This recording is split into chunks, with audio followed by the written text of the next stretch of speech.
Good evening. Welcome to QUT Web News. Good evening.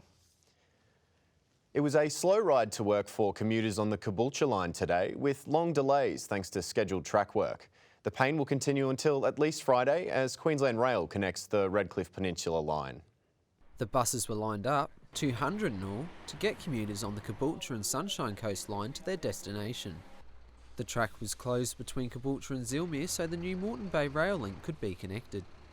For some, it added 90 minutes to their already long commute. Despite the delay, most were understanding. I suppose it's something that has to be done.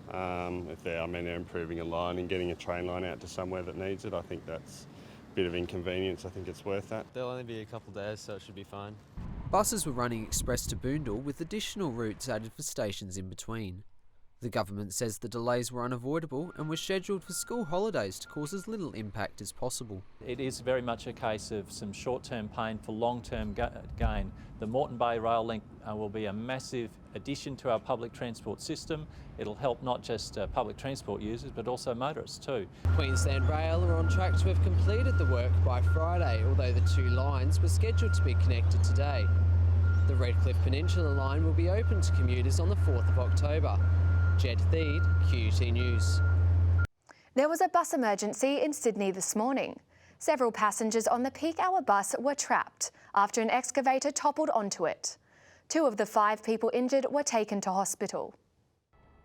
Just after 7 a.m, the bus clipped an excavator outside a Parramatta construction site. The earth mover then fell on top of the vehicle, trapping several passengers. 3 commuters were treated at the scene, and 2 men were taken to hospital with minor injuries, one to their knee and the other to his head. There were also traffic delays throughout the morning, while police and engineers investigated the cause of the accident to determine who was at fault. Transport for New South Wales said it was glad to hear there were no serious injuries. Toby Crockford, QUT News. The Sunshine State is being transformed into the Solar State. World-first solar electric cars are to be manufactured in Brisbane by 2018. This innovation and design hub in Eagle Farm is all about renewable energy. First cab off the rank, solar cars. Playing a vital role in reducing carbon emissions, the Arrow 1 GT's technology will filter into their future commercial production. We're going to have to shift the way people think about motoring a bit, but this will be a practical car. What we're seeing here is research in solar translating into commercial outcomes, which means jobs for Queensland. The final product will be high-tech on the outside and classic on the inside, and the cost starting from $250,000. The minister was a natural when it came to driving the 220-kilogram race car, but he stayed well below the top speed of 127 k's per hour. This $200,000 innovation has raced over 10,000 kilometres in 3 competitions internationally and was built by volunteers inspired by green energy. The Sun 30 will race from Darwin to Adelaide in 2017. The Bridgestone World Solar Challenge doesn't end at the finish line. It continues to bring innovation. Clenergy is hoping it will be able to produce the first registered solar car on Australian roads. This comes at a time where fuel prices continue to rise. Madison Scott, QUT News. QUT researchers are helping to develop revolutionary 3D printed prosthetic ears. The Future Here project focuses on children with microtia, a rare condition where the outer ear doesn't form. Brisbane-based charity Here and Say is working alongside QUT to bring the Future Here project to life. Microtia affects 1 in 6,000 children, like Ollie Walton. The project aims to create prosthetics in the short term, then a real ear from engineered tissue. It begins with a 3D printer at QUT using biocompatible materials. Eventually, these will be surgically implanted. The ability to use iPhone technology to scan a child, to take a perfect image of their ear and to be able to make a perfect replica to implant on the other side. You know, this is not science fiction, this is things that we can achieve in the laboratory.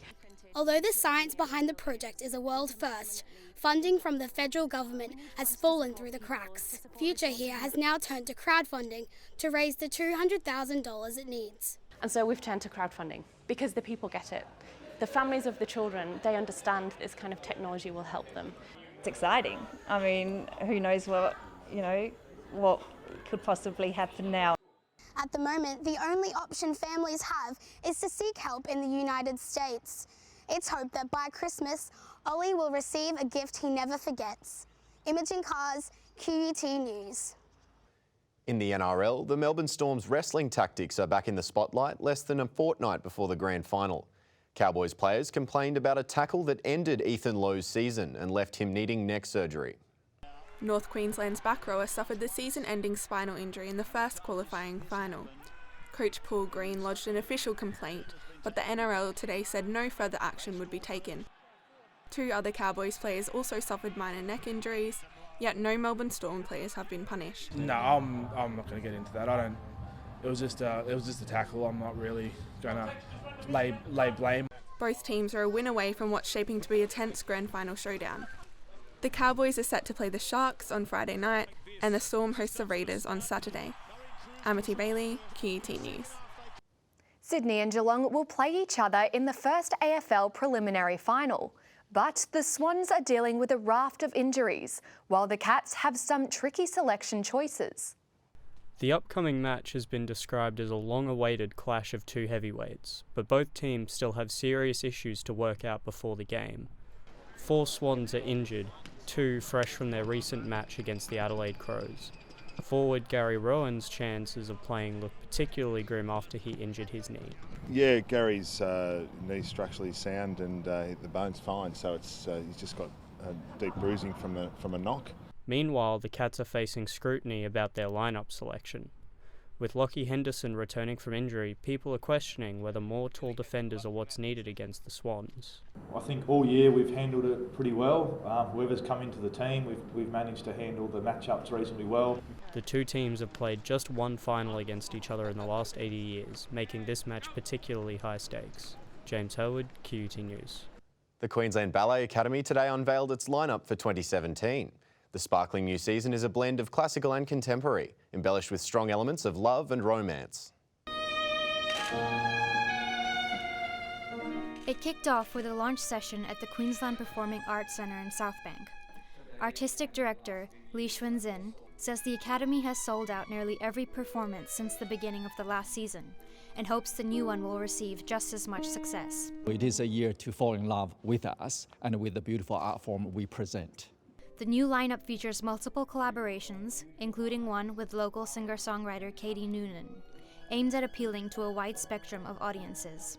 In a startling performance from Swan Lake, principal dancers Victor Esteves and Laura Hidalgo gave a taste of what is to be expected.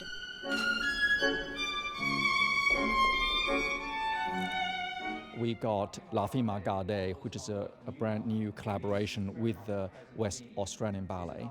And then the Raw program, which is a lot of ballets that Queensland, Australia have not seen. Along with the classics, the Academy will introduce 3 new productions as they push the boundaries of previous seasons. Tickets for upcoming shows will be available online from 9 a.m. tomorrow morning. Noor Gilani, QUT News. Time now for a look at the weather. Brisbane reached a top of 22 degrees along with the Gold and Sunshine Coasts, while Ipswich climbed to 23 after an overnight low of 16. Around the nation tomorrow, a chilly low of 2 degrees for Canberra. 18 the top for Melbourne and Hobart. Perth will drop to 6, while Darwin will climb to a balmy 31. Back to Queensland now. Mount Isa will have a low of 18 degrees. A warm top of 29 for Cairns, Townsville and Rocky, while Longreach will have a max of 25 degrees. Finally, the outlook for Brisbane over the next 3 days. Tomorrow will be mostly sunny with a top of 26. Rain clearing on Wednesday with a low of 17, and sunny and warm Thursday. And that brings you up to date with the weather. And that's all the news we have for now.